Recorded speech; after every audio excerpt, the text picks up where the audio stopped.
सियासत और घमासान हो रहा है, एक बेटी के ऊपर इतनी बड़ी राजनीति हो रही है, वो कहाँ तक सही है और कहाँ तक उस राजनीति का फायदा राजनीति पार्टियां ले रही हैं। इस बारे में हमारे साथ विश्व हिंदू महासंघ के राष्ट्रीय अध्यक्ष सुरेंद्रनाथ अवधूत जी हमारे साथ हैं। आइए बात करते हैं। हिमालय जी, बात करते इससे देखा जा रहा है कि लगातार एक दो बेटियां जो घटना हो गई, ये घटना ऐसी नहीं है कि जो प्रायोजिक घटना हो, आकस्मिक घटना है, उसके बावजूद इतना जो जोर पकड़ रही है पार्टियां, क्या कहना चाहेंगे? देखिए, हमारे यहाँ बड़े दुर्भाग्य की बात है कि कोई भी घटना हो उसको जातिगत और राजनीतिक रंग दे दिया जाता है।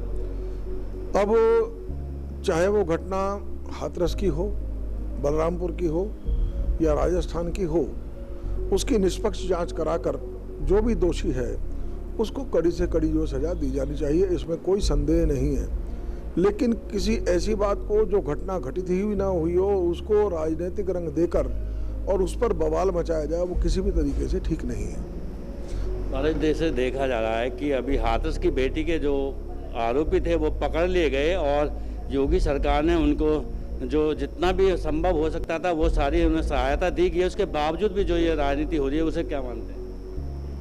देखिए, अगर निष्पक्ष रूप से देखा जाए तो उस बेटी के साथ उसकी हत्या हुई है, निश्चित रूप से उसकी निर्मम हत्या हुई है। उसका जो भी दोषी हो, चाहे उसके परिवार का हो या कोई दूसरा हो, उसको कड़ी से कड़ी सजा मिलनी चाहिए।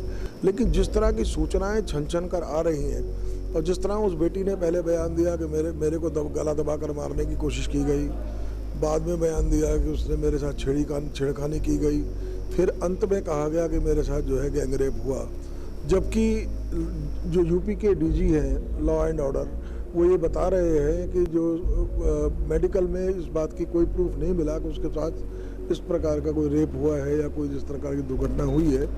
तो उसको देखते हुए उसके बावजूद भी जिस तरीके से ये राजनीतिक दल, विपक्षी दल जो है उस मुद्दा बनाए जा रहे हैं और उसको जातिगत मुद्दा ज़्यादा बनाकर पेश कर रहे हैं, उससे साफ लगता है कि उस बेटी के नाम पर निश्चित रूप से जो है राजनीति हो रही है। हाँ, एक बात निश्चित है कि जिस तरीके से पुलिस ने उस बेटी की लाश को अपने आप ले आकर मध्यरात्रि में जला दिया, वो निश्चित रूप से निंदनीय है।